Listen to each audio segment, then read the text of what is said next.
नमस्कार, आप देख रहे हैं एएमजी न्यूज। आपके साथ मैं नीला। शहर और आसपास की खबरों को लेकर फिर से हम हाजिर हैं।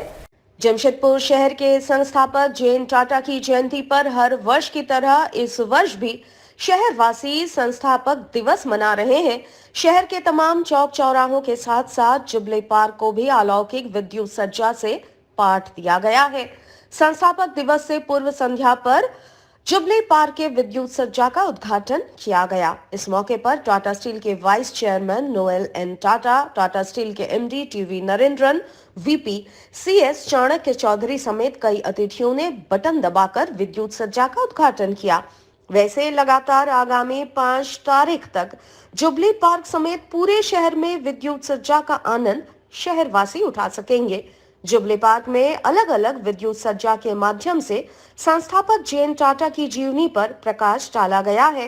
वैसे इस बार भी न केवल जुबली पार्क बल्कि पूरे शहर को दुल्हन की तरह सजाया गया है। उद्घाटन समारोह में मौजूद अतिथियों ने संस्थापक दिवस के मौके पर पूरे शहर वासियों को अपनी शुभकामनाएं दी। I'm very pleased to be here today on Founders Day. Jamshedpur and Tata Steel are both an integral part of the history of the Tata Group, and I have been visiting Jamshedpur several times ever since I was 10 years old, and I'm delighted to be here again. Thank you. Jamshedpur में संस्थापक दिवस के मौके पर Tata steel प्रबंधन ने शहर को एक और नई सौगात दी है। इस बार इनके द्वारा कोरोना योद्धाओं के सम्मान में कोविड पार्क का निर्माण किया गया है। संस्थापक दिवस के ठीक पूर्व संध्या को इसका उद्घाटन टाटा स्टील के vice chairman Noel N Tata ने किया। मौके पर टाटा स्टील के MD TV Narendran, VP CS Chanakya Chaudhary समेत कई वरीय अधिकारी शामिल रहे। इस कोविड पार्क में कोरोना योद्धाओं के प्रयासों को अनोखे अंदाज में दर्शाया गया है।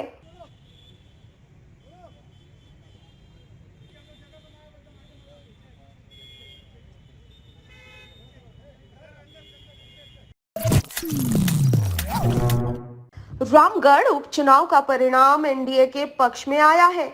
एनडीए की उम्मीदवार सुनीता चौधरी ने अपने निकटतम प्रतिद्वंदी कांग्रेस पार्टी के प्रत्याशी को भारी मतों से शिकस्त दी है। आजसू पार्टी के प्रत्याशी की जीत की खुशी में एनडीए गठबंधन ने जमशेदपुर में जमकर रंग गुलाल उड़ाए और लड्डू का वितरण किया। वैसे इस मौके पर आजसू पार्टी के पूर्व मंत्री रामचंद्र सहिस उपस्थित हुए। रामचंद्र सहिस ने जीत की खुशी जाहिर करते हुए कहा कि 2024 का ये आगाज है। जैसे 2019 में यूपीए गठबंधन ने जनता को झूठ बोलकर सत्ता पर काबिज हुई थी, अब जनता उसका जवाब दे रही है और 2024 की शुरुआत रामगढ़ से हो गया है। इस बार झारखंड में एनडीए गठबंधन की सरकार बनेगी। प्रत्याशी श्रीमती सुनीता चौधरी जी का जो आज जीत हुई है, इस जीत के लिए रामगढ़ के तमाम सम्मानित जनता को एनडीए के तरफ से बहुत बहुत धन्यवाद है, साधुवाद देते हैं। और साथ ही साथ एनडीए के भाजपा आजसू के जो क्रांतिकारी नेता, कार्यकर्ता, उनके समर्थक ईमानदारी से जितना मेहनत किया है, मैं उन तमाम साथियों को धन्यवाद देते हैं। और ये जीत आने वाले 2024 का संकेत है। चूँकि वर्ष 2019 में हेमंत सोरेन नेतृत्व वाली जो महागठबंधन है, वो राज्य के जनता को झूठा वादा करके ये 3 साल जो सत्ता चलाई है, राज्य की जनता भली भांति इनको इनके नियत से, इनके नेतृत्व से अवगत हुई है, समझ गई है इनका नियत को, और आज रामगढ़ के जनता ने इसको जवाब दिया है। जमशेदपुर में अब कानून का राज चलेगा, ऐसा एक नजारा गुरुवार को शहर में देखा गया, जहां जमशेदपुर पुलिस के गिरफ्त में आए गैंगस्टर अखिलेश सिंह के सहयोगी कन्हैया सिंह को पुलिस ने सरेआम शहर की सड़कों पर कमर में रस्सी बांधकर घुमाती नजर आई। इस संबंध में सिटी एसपी के विजय शंकर ने बताया कि अब शहर में अपराधियों की नहीं बल्कि कानून का राज चलेगा। जिस वक्त पुलिस कन्हैया सिंह के कमर में रस्सा डालकर शहर की सड़कों पर घुमा रही थी, उस वक्त राहगीर टकटकी लगाए अपराधकर्मी कन्हैया सिंह को देख रहे थे और मन ही मन पुलिस की कार्यशैली को सलाम कर रहे थे। यूं कहे तो जमशेदपुर अब यूपी स्टाइल में काम करेगी।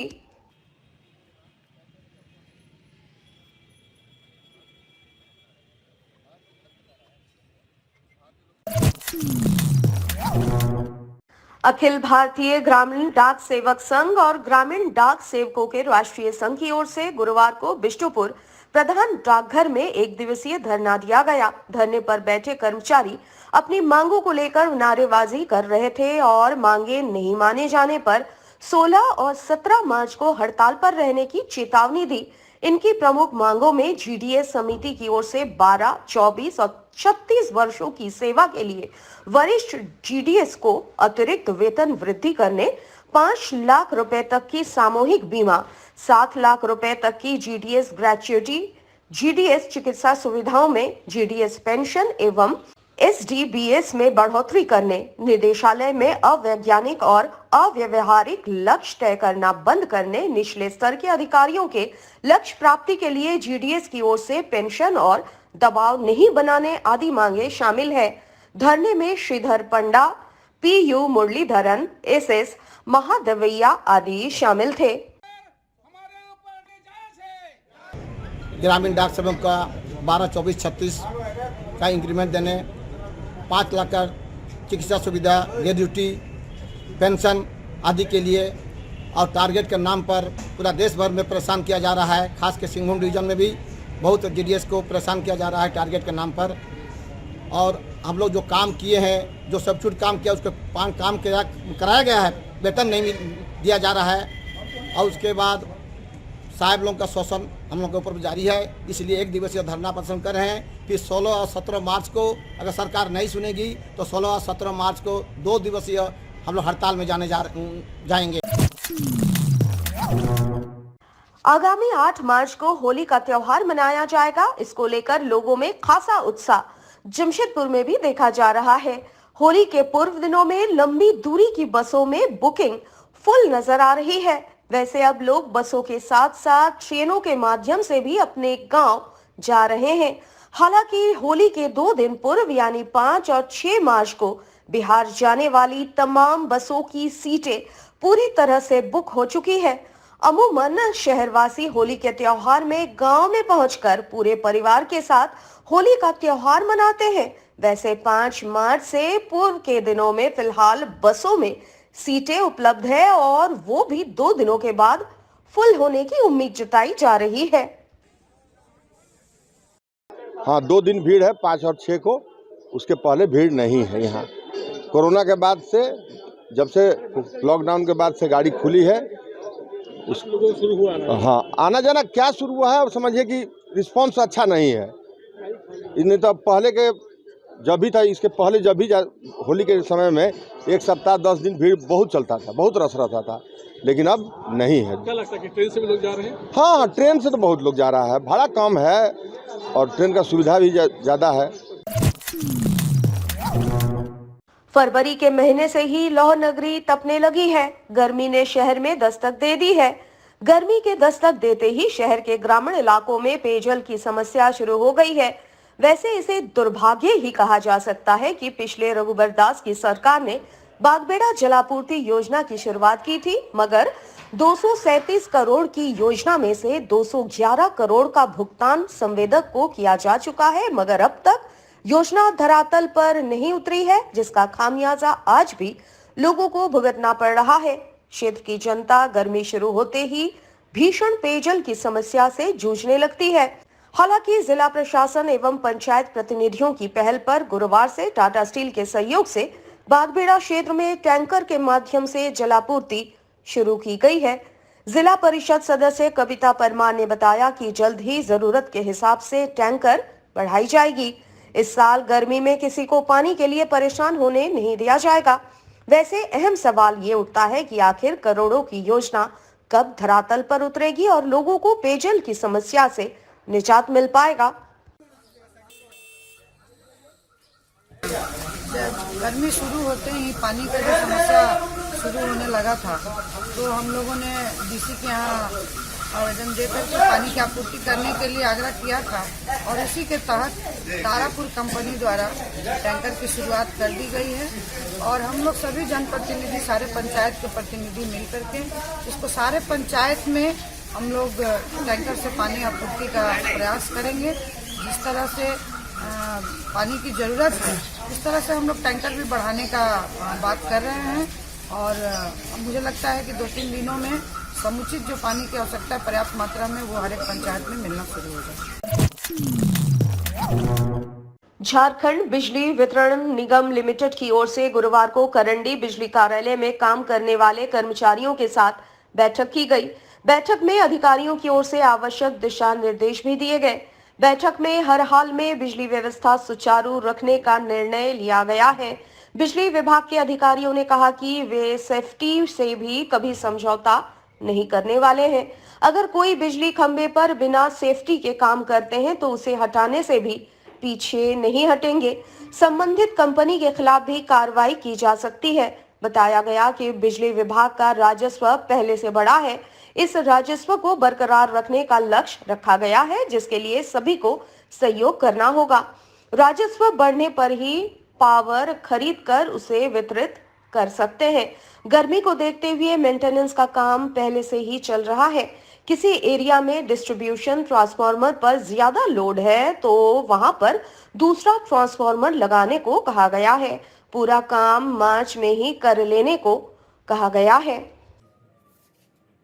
ये प्री समर का बैठक है हमारा, जो अभी समर सीजन आने वाला है उसमें मैंने सारे अभी लाइनमैन के साथ बैठक कर रहा हूँ और मैंने सारे लाइनमैन को डायरेक्शन दिया है अभी। और उनके जो कंपनी के आदमी हैं, मैंने अभी स्ट्रांगली वार्न किया है कि आप लोग जब फील्ड में निकलते हैं तो जो एक सेफ्टी शूज है या ये ड्रेस है, हैट है, इसके बिना नहीं निकलें। जो भी लाइनमैन कल आज के बाद अगर इसके बिना पोल पे चढ़ा हुआ पाया जाएगा तो अगर वो प्राइवेट एजेंसी का आदमी है तो उनको मैं निकालने के डायरेक्शन दूंगा कंपनी को कि आप उनको इमीडिएटली निकाल दीजिए, क्योंकि सेफ्टी से कंप्रोमाइज़ करना सही बात नहीं होगी। और जो हमारे लाइनमैन हैं, जूनियर लाइनमैन हैं, उन पर सख्त कार्रवाई की जाएगी। सेफ्टी पर मैंने बोला आपको। दूसरा कि लास्ट ईयर हम लोगों ने, इस बार आई होप कि हम लोग को बेटर बिजली मिलेगी, इसलिए कि हम लोग रेवेन्यू कलेक्शन काफ़ी बढ़ाए हैं। और मैंने इस पर भी अभी मीटिंग किया कि हम लोग को किसी भी परिस्थिति में रेवेन्यू कलेक्शन नहीं घटने देना है। रेवेन्यू कलेक्शन नहीं घटेगा तो हम पावर परचेस करने के पोजीशन में रहेंगे, क्योंकि आपको पता है कि पीक आवर्स में जो मार्केट में इंडिया में 12 रुपया से लेकर के 20 रुपये power purchase cost per unit हो जाता है। और वो उस रेट पे परचेस तभी किया जा सकता है जब हम लोग रेवेन्यू कलेक्शन को मेंटेन कर सकते माने रखेंगे। जमशेदपुर शहर को पटमदा प्रखंड से जोड़ने वाली मुख्य सड़क डिमना लेक के समीप जंगलों में गुरुवार दोपहर अचानक आगलगी की घटना हुई, जहां टाटा स्टील फायर ब्रिगेड के दमकलों ने आधे घंटे की मशक्कत के बाद आग पर काबू पाया। आग मुख्य सड़क के किनारे जंगलों में लगी थी। आग की लपटें इतनी ज्यादा थी कि वहां से गुजरने वाले राहगीरों को भी काफी दिक्कतों का सामना करना पड़ा। हालांकि ये इलाका डिमना लेक के समीप होने के कारण टाटा कमांड एरिया में है, इसलिए टाटा स्टील फायर ब्रिगेड के दमकल सूचना पाकर मौके पर पहुंचे और करीब आधे घंटे की मेहनत के बाद आग पर काबू पाया। यहाँ के निवासियों के अनुसार इस मौसम में लोग महुआ चुनने के लिए जंगलों में जाते हैं और वहां से जब वे वापस आते हैं तो जंगल में आग लगा देते हैं। इसमें लगा दिया जाता है, ये भी सीजन है, गर्मी का सीजन आ रहा है, वो आग पब्लिक द्वारा लगा दिया जाता है। वो खेल खेल में लगाता है माचिस दे करके, और जंगल हल्का फल्का जलाना चाहता है पूरा घर लेता है। हाँ, महुआ के लिए अभी महुआ नहीं भी है तो उसको जंगल को काटने के लिए तो पेड़ लगेगा और सूख जाएगा ऑटोमेटिक, उसके काटने के लिए लोग लगाता है। आज के लिए बस इतना ही। कल आपसे फिर मिलेंगे कुछ नई खबरों के साथ। तब तक के लिए AMG न्यूज़ की पूरी टीम को दीजिए इजाजत। नमस्कार।